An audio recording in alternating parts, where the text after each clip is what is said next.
विजया एकादशी व्रत कथा। पौराणिक कथा के अनुसार जब रावण ने माता सीता का हरण कर लिया तो भगवान श्री राम वानर सेना की मदद से रावण की लंका पर चढ़ाई करने के लिए विशाल सिंधु तट पर आए। लंका पर चढ़ाई कैसे की जाए उन्हें समझ में नहीं आ रहा था, क्योंकि उनके सामने विशाल समुद्र को पार करना एक चुनौती थी।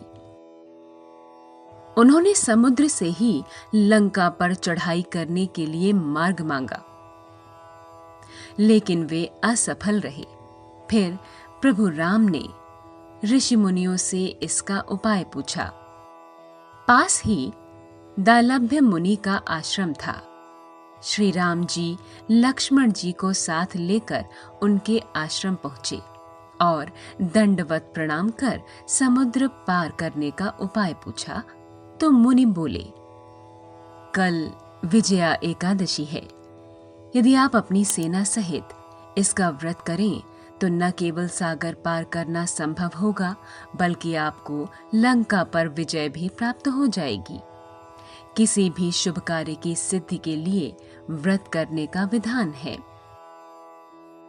मुनि की आज्ञा से सभी ने विजया एकादशी का व्रत किया और फिर प्रभु रामेश्वर का पूजन भी किया।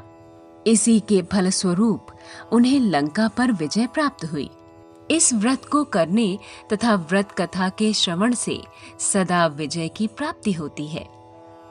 व्रत महिमा। यह व्रत फाल्गुन मास के कृष्ण पक्ष की एकादशी तिथि को किया जाता है। इसे विजया एकादशी का व्रत कहा जाता है।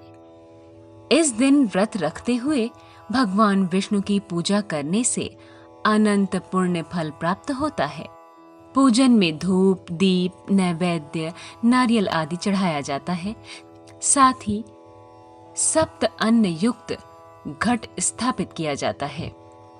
आज के दिन अन्न से भरा घड़ा ब्राह्मण को दान करने से दुख दरिद्रता का नाश होता है और प्रत्येक कार्य में विजय प्राप्त होती है।